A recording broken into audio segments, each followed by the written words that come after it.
الحمد لله وكفى وسلام على عباده الذين اصطفى اما بعد. صدر محترم، حاضرین جلسہ، طلبہ عزیز،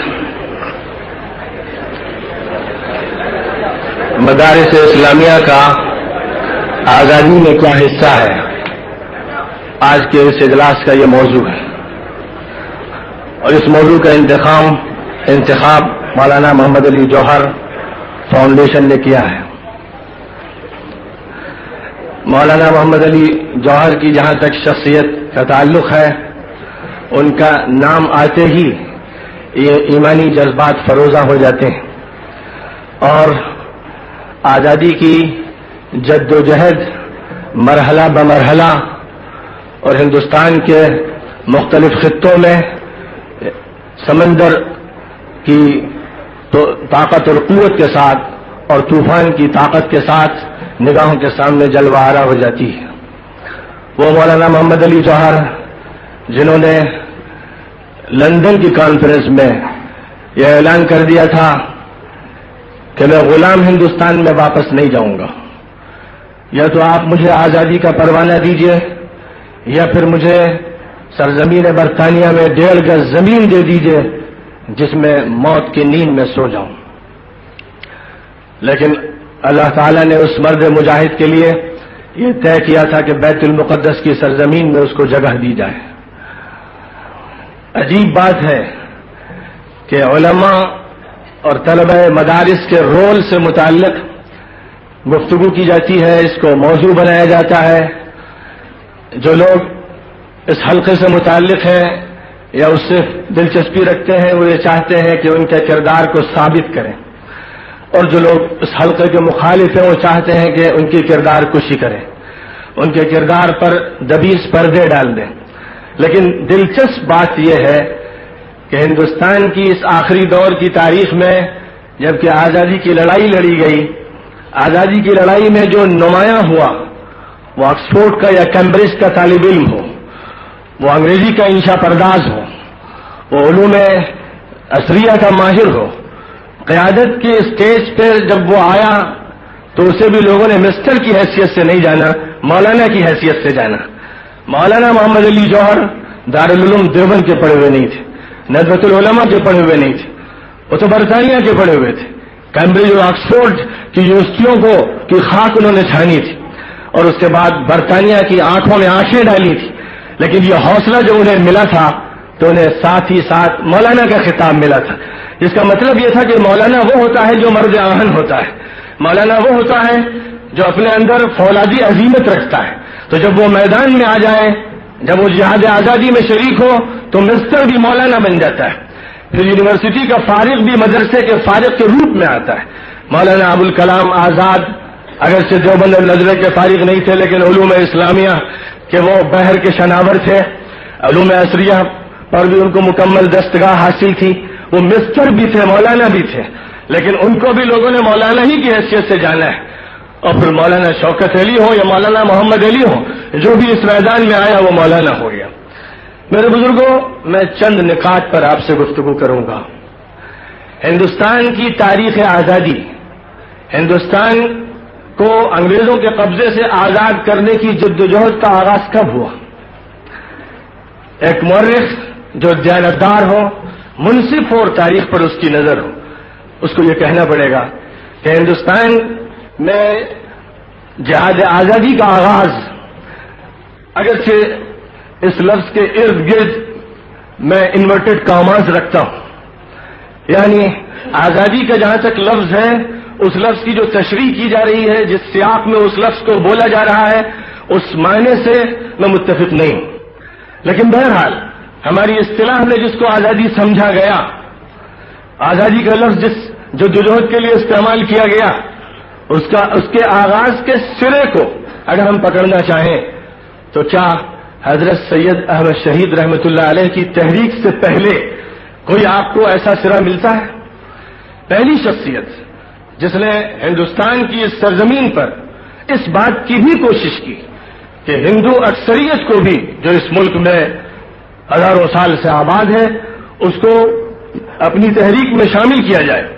اور اس قافلے میں اس کو بھی شریک کیا جائے جس مصلح اور مبلغ اور مجدد شخصیت نے اس فکر کی داغ بیل ڈالی اور جس نے مہاراجا گوالیار کو خط لکھا کہ مہاراجا جی آئیے ہم مل کر اس وقت انگریزوں سے اس ملک کو آزاد کریں، بعد میں یہ طے ہوتا رہے گا کہ ملک کا کیا نظم و نسق بنایا جائے۔ حضرت سید احمد شہید رحمۃ اللہ علیہ سے اس ملک کے جہاد آزادی کی تحریک شروع ہوتی ہے، اور پھر اس کے تسلسل پر اگر نگاہ رکھی جائے تو سچی بات یہ ہے کہ اس کا سلسلہ مولانا ابوالکلام آزاد، مولانا حسین احمد مدنی، مولانا حفظ الرحمان سوہاروی اور ان کے علاوہ دیگر حضرات پر مختتم ہوتا ہے۔ اس تحریک کے آغاز سے لے کر انجام تک جو حضرات اس میں نمایاں کردار ادا کرنے والے ہیں وہ وہی ہیں جن کو آج معاشرہ مولانا کے نام سے، علماء کے نام سے، اہل دین کے نام سے، اہل مدارس کے نام سے جانتا ہے۔ یہ ایک ایسی حقیقت ہے کہ جس کا اظہار صرف ان حضرات نے نہیں کیا ہے جنہوں نے ہندوستان کی تاریخ قلم بند کی ہے اور وہ ہندوستان کی اس آزادی اور حریت کی تحریک میں شریک ہیں یا اس کے ہم نوا ہیں۔ علماء ہند کا شاندار ماضی کا مصنف ہو یا انڈیا ونس فریڈم کا مصنف ہو یا آزادی کے موضوع پر جتنی بھی کتابیں ہندوستان میں ہندوستانیوں کے قلم سے لکھی گئی ہیں ان کا مصنف ہو، ان کے مصنفین ہوں، وہ سب کے سب تو اس پر متفق ہی ہیں، لیکن کیا انڈیا آفس لائبریری کے ریکارڈ اس پر متفق نہیں ہیں؟ کیا منصف انگریزوں کی تحریریں اس پر متفق نہیں ہیں؟ حق تو وہ ہے جس کا دشمن بھی اظہار کرے۔ سچی بات یہ ہے کہ وہ حقیقت جس پر پردہ ڈالنے کی برٹش گورنمنٹ نے بہت کوشش کی، جب وہ ہندوستان میں مظالم کا ایک ایسا سلسلہ قائم کی ہوئی تھی جس سے دل دہل جائیں اور رونگٹے کھڑے ہو جائیں، اور جس کو لکھتے ہوئے انگریز کا قلم بھی تھرتھرا گیا، وہ حقائق جن حقائق کا اظہار انگریزوں نے بھی کیا ہے اور پوری صفائی سے کیا ہے، حالانکہ سچی بات یہ ہے کہ وہ پوری بات کھل کر پھر بھی نہیں کہہ سکے، اور خود انہوں نے اس کا اعتراف کیا ہے کہ ہم سب کچھ نہیں لکھ سکے۔ مصلحت کی خاطر بھی انہوں نے اخفا کیا، اور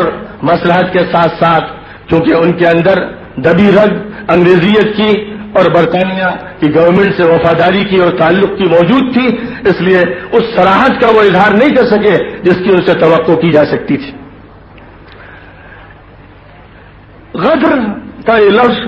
1857 کی تحریک سے متعلق ایسا استعمال کیا گیا ہے کہ مسلمانوں میں سے بھی بہت سو کی زبان پر یہی لفظ استعمال ہوتا ہے، 1857 کا غدر۔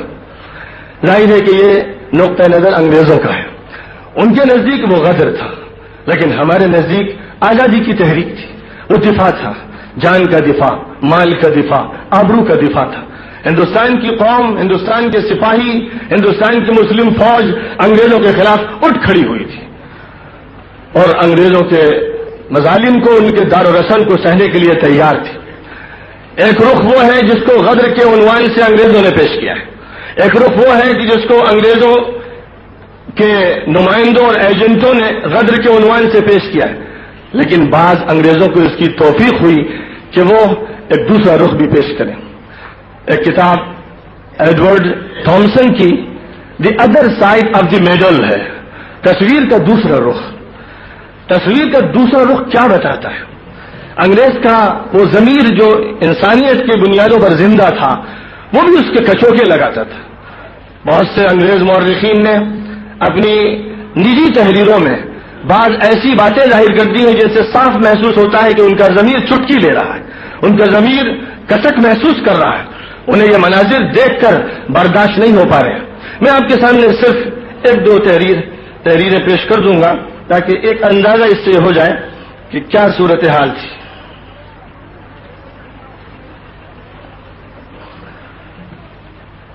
مسٹر موبری تھامسن نے بعض قیدیوں کی دردناک سرگزشت میں، جن کو اس نے خود قید کیا تھا، سر ہنری کاٹن کو ذیل کے الفاظ میں یہ بیان کیا: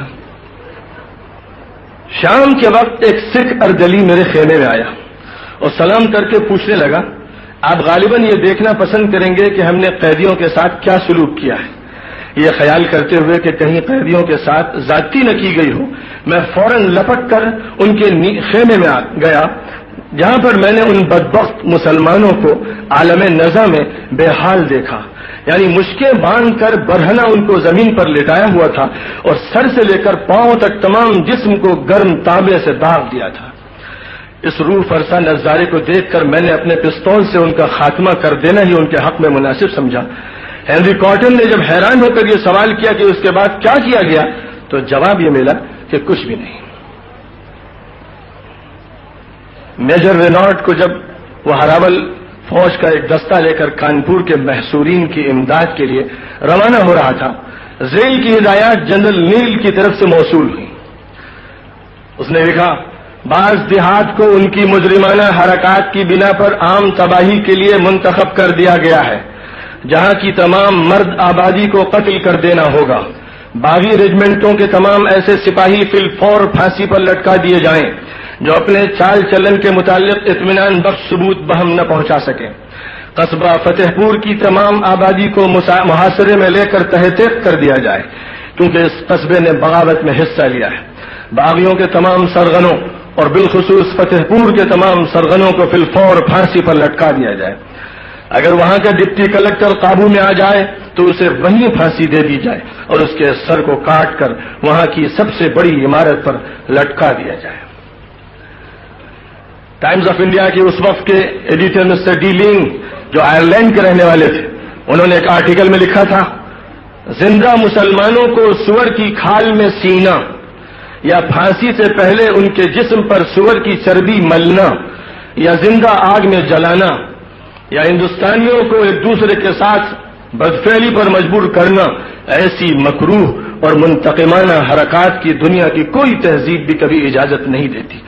ہماری گردنیں شرم اور ندامت سے جھک جاتی ہیں، اور یقیناً ایسی حرکات عیسائیت کے نام پر ایک بدنما دھبا ہے جن کا کفارہ لازمی طور پر ہمیں بھی ایک دن ادا کرنا پڑے گا۔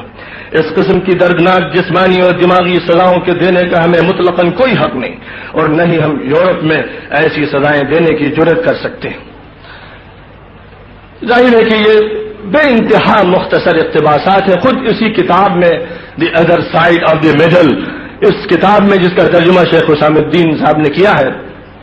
اتنے اقتباسات ہیں، اتنے بیانات ہیں، اتنی دستاویزیں ہیں کہ وہی کافی ہیں، اور اس طرح کی بے شمار کتابیں منظر عام پر آ چکی ہیں۔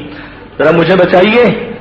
کہ دلی سے مراد آباد تک اور دلی سے پشاور تک اور ہندوستان کے مختلف خطوں میں اور خاص طور پر اودھ میں اور شمالی علاقے میں جو لوگ اس ظلم و ستم کا نشانہ بن رہے تھے وہ کون تھے؟ ان میں عام ہندو بھی آ جاتے تھے،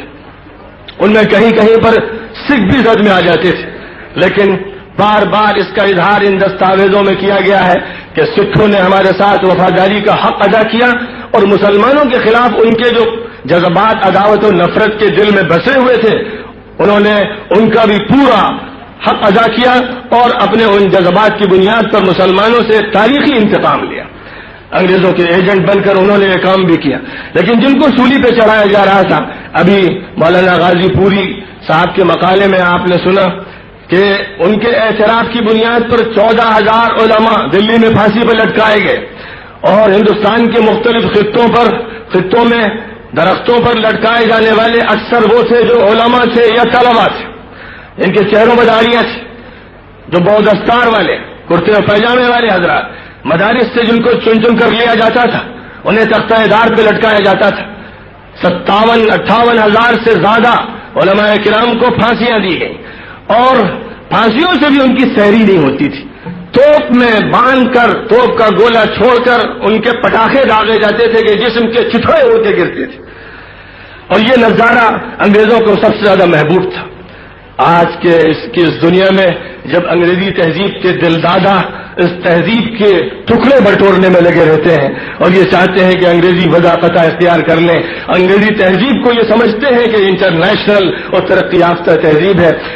چاہیے ان کو کہ انگریزوں کی تاریخ قدیم کا بھی اور جدید کا بھی اور معاصر کا بھی مطالعہ کر لیں۔ وہ تاریخ جو ہندوستان میں رقم ہو رہی تھی اس میں انگریز ایک ایسے وحشی اور ایک ایسے درندے کی شکل میں سامنے آیا تھا کہ جس سے درندے بھی شرمائے اور انگریزوں کی تحریریں خود اس کو تسلیم کرتی ہیں۔ شرم سے ان کی نگاہیں نیچی ہو جاتی ہیں کہ عیسیٰ مسیح کو ہم کیا جواب دیں گے۔ ان کا کہنا تھا کہ انہوں نے بائبل کو پس پش ڈال دیا ہے، ان کے ہاں انسانیت کی ادنا رمق باقی نہیں رہ گئی، یہ اس سے لطف لیتے ہیں۔ جب توپ سے داغ کر چتھڑے اڑائے جاتے ہیں جسموں کے، اور جب لاشوں کو لٹکایا جاتا ہے اور پھر لٹکا کے ان کو چھوڑا جاتا ہے کہ تڑپ تڑپ کر دیر تک مرتے رہے، یا ہاتھی پر ان کو بٹھا کے درخت کے نیچے لے جاتے ہیں رسی سے، اس کے بعد شاخ میں ان کو لٹکا دیتے ہیں اور ہاتھی کو چلاتے ہیں، ہاتھی سے ہی وہ بندہ رہتا ہے، اور پھر انگریز مورخ لکھتا ہے کہ شکل پھر اینٹ کے ہندسے کی بن جاتی ہے، اس شخص کی جس کو پھانسی دی جا رہی ہے شکل اینٹ کے ہندسے کی بن جاتی ہے، بالکل گٹھڑی بن کے رہ جاتا ہے، اور اس منظر کو دیکھ کر ہنسی اڑائی جاتی ہے، قہقہے کیے مارے جاتے ہیں، سگریٹ کے کش لیے جاتے ہیں۔ یہ دنیا کی وہ بدترین قوم ہے کہ جس کی ایک وہ تاریخ تھی، اور آج کی تاریخ میں آپ جانتے ہیں کہ بوسنیا میں اور کوسوو میں یہی وہ یورپینس ہیں اور یہی وہ انگریز ہیں، یہی وہ سربی ہیں جو نہایت بے حیا اور ننگے ہیں، اور جن کا حال یہ ہے کہ وہ مسلمانوں کے خون کو آج بھی چوسنے میں اور پینے میں لگے ہوئے ہیں۔ ہندوستان کی تاریخ آزادی علماء کے ساتھ اس طرح جڑی ہوئی ہے کہ اگر تاریخ کو علماء سے الگ کر دیا جائے تو اس تاریخ میں کوئی روشنی باقی نہیں رہ جاتی، اس تاریخ میں کوئی طاقت باقی نہیں رہ جاتی۔ اس کو ایسپریشن علماء سے ملا ہے۔ سید احمد شہید رحمۃ اللہ علیہ کی تحریک نے اس کا آغاز کیا، اور اس کے بعد تحریک کی ایک طاقتور شکل مولانا محمود الحسن دیوبندی نے دی۔ ایک طرف 1831 تک وہ سلسلہ چلا، اور اس کے بعد 1921 میں جب مالٹا کے جیل سے حضرت مولانا محمود الحسن دیوبندی تشریف لائے ہیں تو ہندوستان میں جیل کی طویل مشقتوں اور صعوبات کو گزارنے کے بعد بھی وہ اپنے اس عزم سے، اپنے اس ارادے سے، آزادی اور حریت کے اس جذبے سے ایک قدم بھی پیچھے نہیں ہٹے۔ وہ اسی جذبے کے ساتھ اس ملک میں واپس آئے، اور ہندوستان کی اس تاریخ میں یہ بھی قابل غور بات ہے کہ جن کو یہاں سے کالا پانی بھیجا گیا، جزائر انڈمان بھیجا گیا، مالٹا بھیجا گیا، اور اسی کے ساتھ ساتھ توپوں سے اڑایا گیا اور سولی پہ چڑھایا گیا، آج اگر ان کا ریشیو نکالا جائے، ان کی تعداد دیکھی جائے کہ ان میں کتنے تھے جو مدارس اسلامیہ سے تعلق رکھتے تھے، جن کا علماء کے حلقے سے تعلق تھا، اور وہ کتنے تھے جن کا دوسرے حلقے سے تعلق تھا، تو میں سمجھتا ہوں شاید 10 اور 90 یا 80 اور 20 کا شاید ریشیو نکلے گا، اور اس کی وجہ بالکل ظاہر تھی، بالکل طبیعی بات تھی۔ یہ ایک تاریخی واقعہ تھا۔ ہندوستان انگریزوں نے مسلمانوں سے لیا تھا، مسلمان حاکم تھے، جنگ مسلمانوں سے ہوئی تھی، دلی میں جنگ ہو یا جنوب میں جنگ ہو یا بنگال میں جنگ ہو، جنگ سراج الدولہ لڑے، جنگ سلطان ٹیپو لڑے، جنگ بہادر شاہ ظفر لڑے، جہاں بھی لڑائی تھی مسلمانوں سے لڑائی تھی، انتقام لیا جا رہا تھا، مسلمانوں سے لیا جا رہا تھا، اور مسلمانوں کو قوت کون فراہم کر رہا تھا؟ کون تھا جو قرآن کی آیتیں جہاد کی سنا کر میدان جہاد میں ان کو للکار رہا تھا؟ کون تھا جو ان کو حضور پاک علیہ الصلوۃ والسلام کی حدیثیں سنا کر ان کو ابھار رہا تھا؟ کیا وہ کالج کے مستر تھے؟ کیا وہ اس ملک کے ہندو تھے؟ یا وہ مسلمان علماء تھے؟ وہ طلباء مدارس تھے جنہوں نے اپنی جانوں کا سودا اللہ سے کر لیا تھا، جو اپنی جانوں کو ہتھیلیوں پر لے کے نکلے تھے، جو دارالحسن کو دعوت دے رہے تھے، جن کے لیے جب پھانسی کا فیصلہ ہوتا تھا تو ان کے چہرے پر مسکراہٹ ہوتی تھی۔ ان کا حال یہ تھا کہ نشان مرد مومن باتو گویم جو مر گایت تبسم بر لب اوس، کہ جن کے بارے میں فیصلہ پھانسی کا کیا گیا اور وہ مسکرائے، تو انگریز نے اپنی ضد، اپنے اناٹ، اپنے کمینہ پن میں فیصلہ بدل کے ان کے لیے یہ فیصلہ کیا کہ حبس دوام طے کیا جائے۔ وہ کمینہ انگریز جس کی داستان اس ملک کے اندر غلاظتوں سے لکھی ہوئی ہے، اور جو آج بھی اپنی غلاظتوں کو پوری دنیا میں بکھیر رہا ہے، اور جس نے آج بھی اس بات کا تہیہ کر رکھا ہے کہ مسلم بلاد کو ابھرنے نہیں دیا جائے گا، آج بھی اس کا نشانہ کون ہے؟ آج بھی اس کا نشانہ وہ ہے جو علوم نبوت کے حامل ہیں، جو آج یہ جہاد کے میدان میں قدم رکھے ہوئے، وہ چچنیا میں ہو یا بوسنیا میں ہو یا کوسوو میں ہو یا افغانستان کی سرزمین میں ہو۔ لڑائی ان سے ہے، یہ لڑائی کسی اور سے نہیں ہے، یہ لڑائی ان سے نہیں ہے جو قرآن پاک سے دستبردار ہو جائے، جو حدیث سے اور سیرت نبوی سے دستبردار ہو جائے، ان سے کوئی لڑائی نہیں، ان سے دوستی ہے، ان سے محبتیں ہیں، ان کو تعاون ہے، ان کو امداد دی جاتی ہے، ان کے لیے کالج بنے گئے، اور انگریزوں کے دور میں یہ تاریخ پوری ہمارے سامنے موجود۔ لڑائی اس وقت بھی علماء سے تھی، آج بھی علماء سے ہے، کل بھی علماء سے رہے، اور اس کی وجہ یہ نہیں ہے کہ علماء ایک ایسی کلرجی ہے یا ایک ایسا طبقہ ہے جس کا ذہن بہت تنگ ہوتا ہے اور جو بہت ریجڈ ہوتا ہے، بلکہ اس لیے ہے کہ علماء وہ ہیں جو وقت کے دھارے کے مطابق حالات کو سمجھ کر پیغام دیتے ہیں، اور علماء وہ کہلاتے ہیں جو اسلام کے وفادار، حق کے وفادار اور عدل کے وفادار ہوتے ہیں۔ علماء اور طالبان علوم نبوت ہمیشہ یہ جانتے ہیں کہ حضور نے فرمایا انصر اخاک ظالما او مظلوما، اپنے بھائی کی مدد کرو، ظالم ہو یا مظلوم۔ تو پوچھنے والوں نے پوچھا کہ حضور ظالم ہو تو کیسے مدد کریں؟ فرمایا کہ اس کا ہاتھ پکڑ لو، کلائی پکڑ لو، ظلم نہ کرنے دو۔ علماء نے یہ سبق سیکھا ہے کہ وہ ظلم کسی بھی دھرتی پہ نہیں ہونے دیں گے، اور ظلم کا پنجہ موڑ کے رہیں گے، اس کا مقابلہ کریں گے۔ تو جب جو سبھی دور ہو، انگریزوں کا دور ہو، ان سے ما قبل کا دور رہا ہو، آج کا دور ہو، ہر دور میں علماء کا یہ کام ہے اور رہے گا، اور جو بھی علماء کے علم کی حقیقت کو سمجھتے ہیں وہ بھی ان کے ساتھ قافلے میں شریک ہوں گے۔ واقعات آپ کے سامنے ہیں، کتابیں علماء حق کی بھی، کتابیں اچھے مورخین کی بھی موجود ہیں، کتابیں انگریزوں کی بھی ہمارے سامنے موجود ہیں، اور ان کتابوں میں بھرپور اعترافات ہیں۔ حضرت شیخ الہند کی ریشمی رومال کی تحریک پر دستاویزیں انڈیا آفس لائبریری سے شائع ہو چکی ہیں، تحقیقات بالکل عیاں ہو چکی ہیں، اور یہ بات سامنے آ چکی ہے کہ ساری جدوجہد اس کی خاطر تھی کہ انگریزوں کے قدم صرف ہندوستان سے نہیں، ان کا فکر صرف ہندوستان کی حدود میں محدود نہیں تھا، وہ عالمی طور پر اس ظالم کو کیسر کردار تک پہنچانا چاہتے تھے۔ ان کے سامنے خلافت بھی تھی، ان کے سامنے ہندوستان کی آبادی بھی تھی، اور انہوں نے اس تحریک کو عالمی سطح پر اٹھانا چاہا تھا۔ ہندوستان کی آزادی کا جہاں تک تعلق ہے، یہ ایک حقیقت ہے تاریخی، یہ ایک حقیقت ہے دستاویزی کہ یہ رہین منت علماء کے۔ اب اس بات کو ہم اپنے درمیان اپنے تئیں ثابت کریں، اس کی ضرورت نہیں، لیکن میں آپ حضرات سے ایک بات ضرور کہنا چاہوں گا کہ میرے بزرگوں، کیا ہندوستان کو آزادی مل گئی؟ جس آزادی کی طلب میں ہندوستان چلا تھا وہ آزادی اسے نصیب ہو گئی؟ کیا مسلمانوں نے جو قربانیاں اس ملک میں دی تھی اور علماء حق نے جو قربانیاں دی تھی ان کا صلہ ان کو ملا؟ میں جانتا ہوں کہ جہاں تک صلے کا تعلق ہے اللہ ان کو آخرت میں دے گا، لیکن ہندوستان میں اور کسی بھی ملک میں وہاں کی آبادی پر جو لازم ہوتا ہے، وہاں کی حکومتوں پر جو ذمہ داری عائد ہوتی ہے کہ جس کا جو حق ہو وہ اسے دیا جائے۔ جب علماء کی تاریخ یہ سامنے آ چکی دشمن اور دوست دونوں کے قلم سے، تو اب اس کے بعد ہندوستان کی حکومت کو چاہیے کہ علماء کی رہین منت ہو،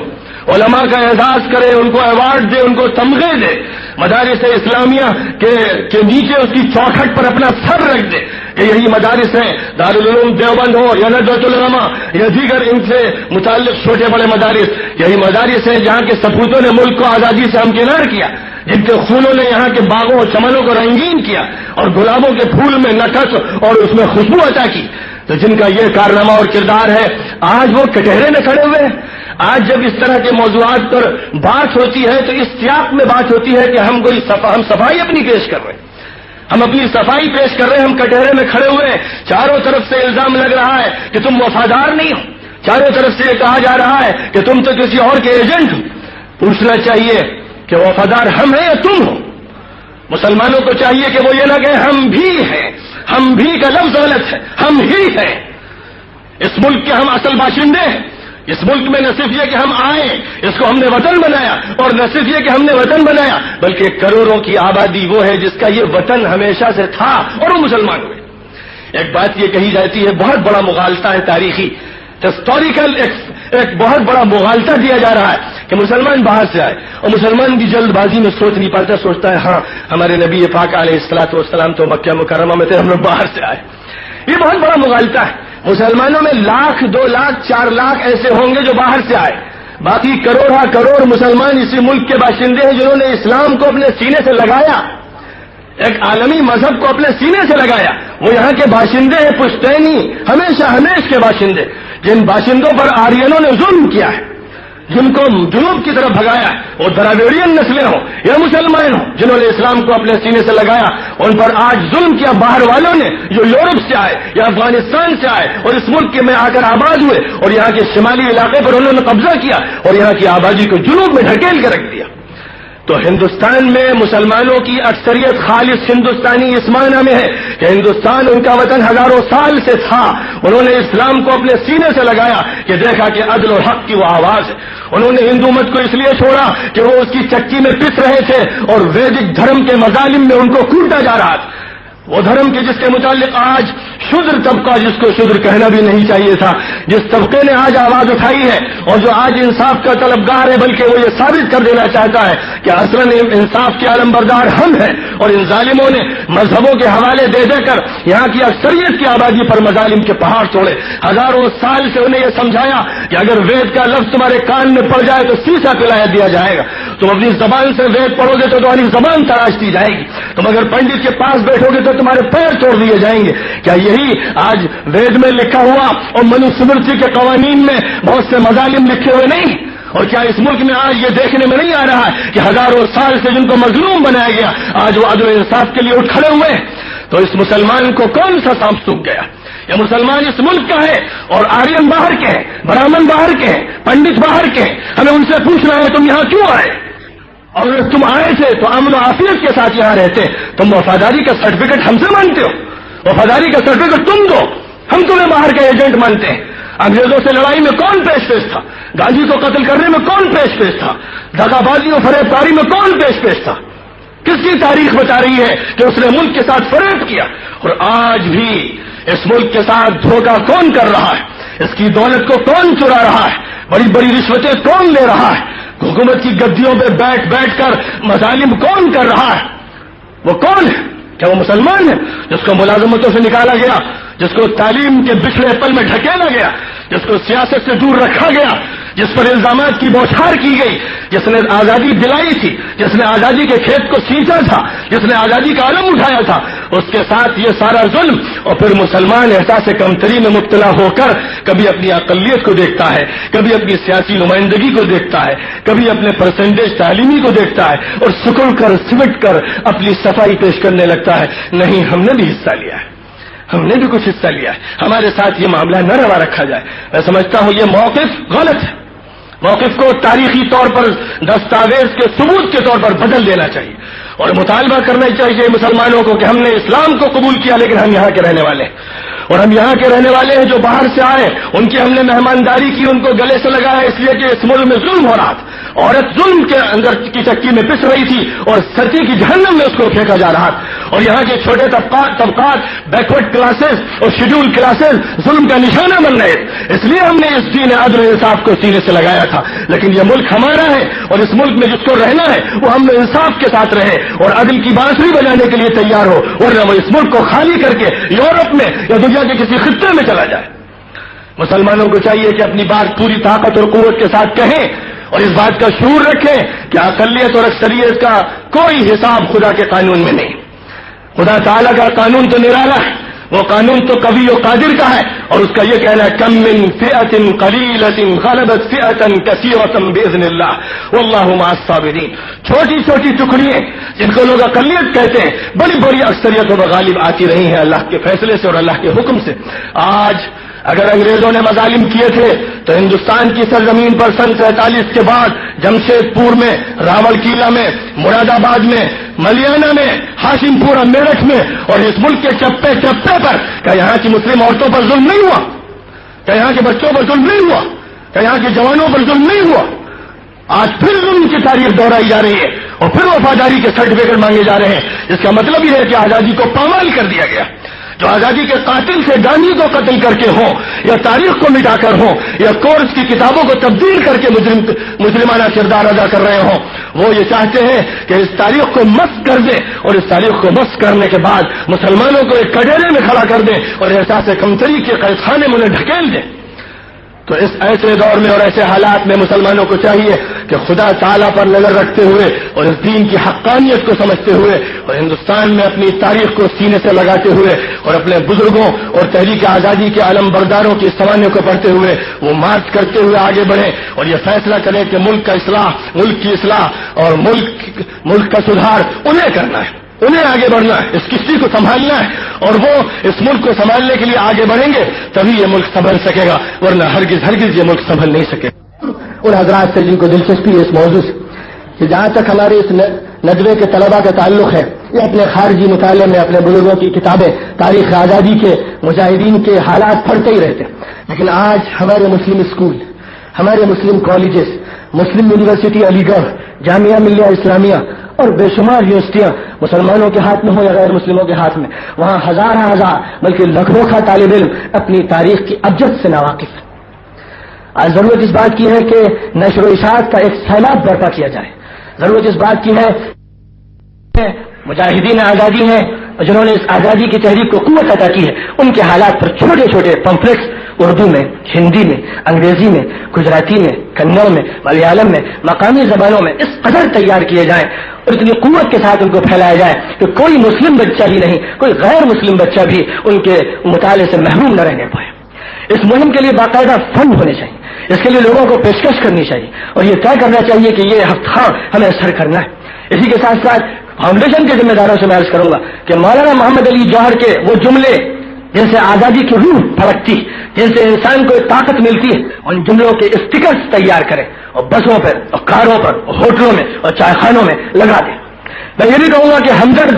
اور کمریڈ کے منتخب مضامین بھی وقتاً فوقتاً شائع کیے جاتے رہیں، اور اسی طرح وہ حضرات جو جہاد آزادی کے قائد رہے ان کے اچھے جملے منتخب کیے جائیں، پوسٹر اور بینر کی شکل میں، اسٹیکر کی شکل میں انہیں شائع کیا جائے اور انہیں اتنا پھیلایا جائے کہ وہ جھوٹ پر غالب آ جائے۔ جس جھوٹ کو پھیلایا جا رہا ہے ٹی وی کے ذریعے، ریڈیو کے ذریعے، اخبار کے ذریعے، صبح و مساء کے پروگراموں کے ذریعے، 15 اگست کی تقریب کے ذریعے، 26 جنوری کی تقریب کے ذریعے جو جھوٹ بولا جا رہا ہے اس جھوٹ پر سچ غالب آ جائے، اس ظلم پر عدل غالب آ جائے، اس باطل پر حق غالب آ جائے۔ اس کے لیے قلمی محنت بھی کرنی پڑے گی، زبانی محنت کرنی پڑے گی، دورے کرنے پڑیں گے، قافلے نکالنے پڑیں گے، کارواں چلانے پڑیں گے، تاکہ ملک کا کوئی کونا، کوئی چپا، کوئی خطہ اس حقیقت سے محروم نہ رہے۔ علم پہنچے، بات پہنچے، حجت تمام ہو جائے، تاکہ جب حجت تمام ہو جائے دعوت کی بھی اور احقاق حق کی بھی، تو خدا تعالی پھر اہل حق کی مدد غیب سے فرمائے اور اہل باطل کو وہ سزا دے جس سزا کے وہ منتظر بیٹھے ہیں۔ اللہ تعالی مسلمانوں کو احقاق حق کی توفیق نصیب فرمائے۔ وآخر دعوانا ان الحمد للہ رب العالمین۔